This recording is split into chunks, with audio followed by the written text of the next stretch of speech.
Systematic supervision is a positive way to monitor common areas and maintain campus safety. This training is primarily for staff who are providing supervision to students during non-classroom time, such as lunch, on the playground, on the hard courts, or during passing periods. It is a method of supervising students in physical spaces that will help decrease problem behavior, increase student cooperation, make everyone's job less stressful, and hopefully more fun. Systematic, active supervision is the single best strategy for preventing misbehaviors and is based on research that has identified what works well when supervising students in common areas, where students are making transitions or just hanging out. Systematic supervision is a training component used to train campus support staff on the PBIS framework. PBIS stands for Positive Behavior Interventions and Supports. Systematic supervision includes 4 basic skills. The first being active so that supervisors know what is going on in the area that they are supervising. The second is being positive so that supervisors and students establish good relationships. This capitalizes on students' desire to be involved and encourages them to be cooperative and engaged. Next is responding appropriately to problem behaviors. This means addressing the behavior with the student without getting distracted from the group you're supervising. And lastly is communicating with other staff as well as students and parents. Regular communication with everyone builds consistency, trust, and fosters cooperation. Being active means moving around constantly and unpredictably with frequent randomized patterns, so you can see where the students are and what they are doing. Scanning with your eyes and ears so you can notice positive behaviors and potential problems right away. When supervisors move and scan, they are more involved with students, more able to encourage positive behavior, and could step in to prevent problem behaviors from getting worse. Being positive means creating a friendly atmosphere by being friendly and making an effort to connect with individual students as well as with a group of students. General positive comments towards students using student names when possible. Connects positive comments to a character trait they are displaying, and being friendly, open, and helpful. Research shows that when we reinforce appropriate behavior, students are more likely to display that appropriate behavior. Always try to remember the 4-to-1 rule, which is for every 1 negative statement, you must give 4 positive statements.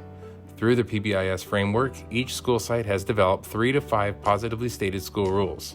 You may grab a copy of the Behavioral Expectation Matrix. This matrix states what the expectations are in different locations across the campus, with our core values of be respectful, be responsible, and be safe. When responding to problem behaviors, focus on the behavior, not the student. Concentrate on the problem at hand and try to resolve the issue privately without publicly embarrassing the student. When possible, be respectful, speak in a calm voice, and use simple language. Be consistent and don't take things personally. When you notice a student is not following the rules, refer them back to the expectation matrix. This should allow less back and forth discussion between you and the student regarding the school rule that may have been violated. In addition, it makes it a school rule and not a personal rule that you made up. Referencing the school matrix should depersonalize the intervention. Also, please remember a consequence for not following a school rule does not necessarily mean it needs to be punitive. For example, at lunchtime when students are running to get to the line first, have the student re-walk to the line, resulting in a natural consequence of being last in line. Remember, when a problem occurs, you must define the problem and give a direction or correction and/or a consequence. If a student is cooperative, acknowledge the student by giving praise. If the student is uncooperative, redirect and then give the student a choice. If they then become cooperative, acknowledge them and then give them praise. If a student continues to be uncooperative, apply the 2-minute rule. Basically, the 2-minute rule is if you cannot resolve the issue within 2 minutes, you may need to refer the student to administrators, or you may need to notify another campus supervisor that you will need to spend time working with the student regarding a problem behavior. This will notify your peers that you will need coverage in your particular supervision area. During this time, it is important to remove the audience or the student's friend who may have gathered. Please ask your school site what the specific process is in the event we have an uncooperative student. Systematic supervision will not work without communication. Please remember to use positive language over the walkie-talkie. Always speak as if the student's parents are standing behind them. Do not use student names unless there is an injury or you have a particular student that needs to report to the office, such as when the parents are picking them up. Encourage and support each other, and share best practices with one another. We will now be talking about interacting with students. Think about this quote. If a child doesn't know how to read, we teach them. If a child doesn't know how to swim, we teach them. If a child doesn't know how to drive, we teach them. If a child doesn't know how to behave, we teach them. Or do we punish them? Why can't we finish the last sentence as automatically as we do the others? Part of your role as a campus supervisor is to be the teacher of positive behaviors. All students come from different backgrounds and cultures, and their parents may have different parenting styles than your own. We must acknowledge that these differences may not align with the school's culture, and therefore need to teach students what positive school culture and climate is like at our school. Each school has a reward system that provides a tangible way for students to be acknowledged for their positive behavior. Find out what the reward system is at your school to establish consistency. When acknowledging a student's positive behavior, state what the behavior is and tie it to a school rule. Adolescents learn more easily when they feel heard, understood, and feel that they are cared about.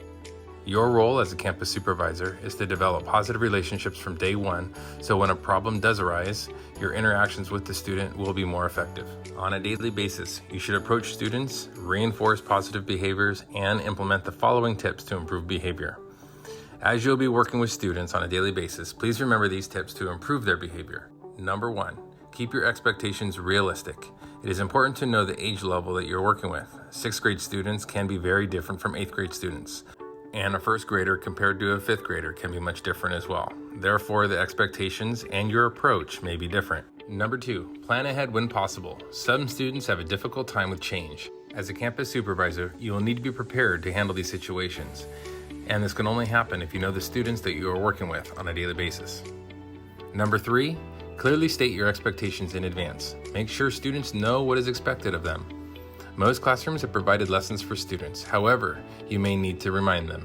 Make sure you have the students' attention when you provide the clear direction of what is expected of them. It may also be beneficial to be part of the Back to School Rules Assembly or the campus tour conducted by the teachers at the beginning of the year. Number 4, offer reasonable, limited choices when presented with a situation in which a student is not following the rules. Present them with reasonable choices. For example, it is not safe for you to throw the ball at someone's face. You may either bounce the ball before it gets to the person, or you may choose not to play the game at all. Number 5, use when-then or if-then statements. A when-then or if-then statement is a simple instruction. For example, when you throw away your trash, then you may go out to the playground. Or when you speak to me with an inside voice, then I will be able to answer your question. Number 6, catch your student being good. Acknowledge the positives and ignore the negatives, as long as it is not a safety risk. Number 7, stay calm. Often when you approach a situation in a calm manner, the person of whom you are speaking with will match the calmness. Remember, it is not personal. Number 8, use neutral time. Neutral time cannot be found in the middle of a difficult situation filled with strong feelings. It is important to remember that neutral time can occur either before or after a child's unacceptable behavior occurs. You can talk about what happened earlier or talk about positive ways to handle problems in the future. Remember to look around, walk around, and talk around. Know your students, know the hot spots, and always be moving around and vigilant. Model appropriate behavior. If we expect the students to follow the rules, we should as well. Remember, we can't supervise if we are on our phones. Stay calm, stay respectful, and stay positive. Enjoy your day by making the most of what is around you. Thank you very much for your attention, and please remember to reach out to your school site administration and find out what the 3 to 5 positively stated rules and expectations are, what the acknowledgement system is, and what is the procedure when a student is uncooperative. Thank you.